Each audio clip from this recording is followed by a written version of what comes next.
RHS Bridgewater represents a number of firsts for the Royal Horticultural Society. It's the first time that the Society has developed a garden entirely from scratch. It's also the first time that the RHS has built a garden in a heritage context. And it's the first time that the RHS has built a garden directly adjacent to such a big urban centre as Manchester.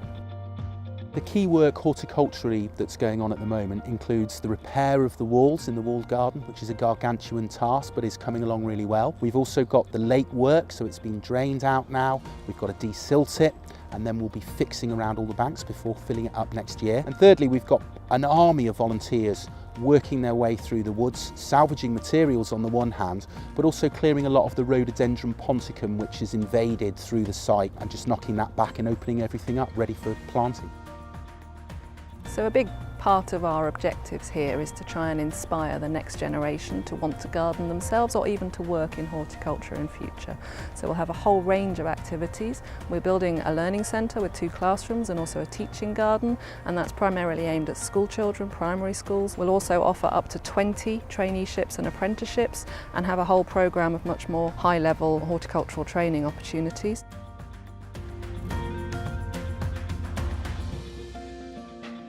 We've got less and less young people coming into the industry. So from my perspective, it's really important to get young people involved in this sort of projects. They realise, well, you can do this for a living. You know, I didn't know at 15 that you could come and be a gardener, be a curator, be a tree surgeon. The young people we've been working with this morning are already saying, when can I do an apprenticeship? They're really excited about the project. They're really interested that something like this is happening in Salford.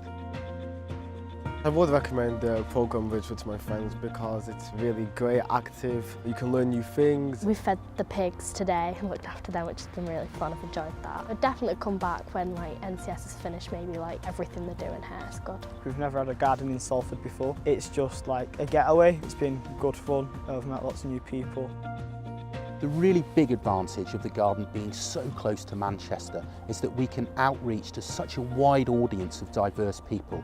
There's a huge appetite for gardening, and this new garden will help fill that void. The local community are already super involved. The other area of support that we really still need is funding support. We've got a significant contribution from Salford Council, from a couple of other major donors, but we've still got a way to go if we are to build things like the Welcome Building with the Learning Centre that I've mentioned, also contributions towards the woodland, to the wider horticulture. All of that will take significant funding if we are to open in 2020 as we're hoping. We are still looking to fundraise for the wider estate and some of the exciting projects that we've got in the pipeline for the future. And there really is nothing like this in this area, and therefore we hope that this will be an inspiration for young people, for old people, a place for people to come together for generations to come.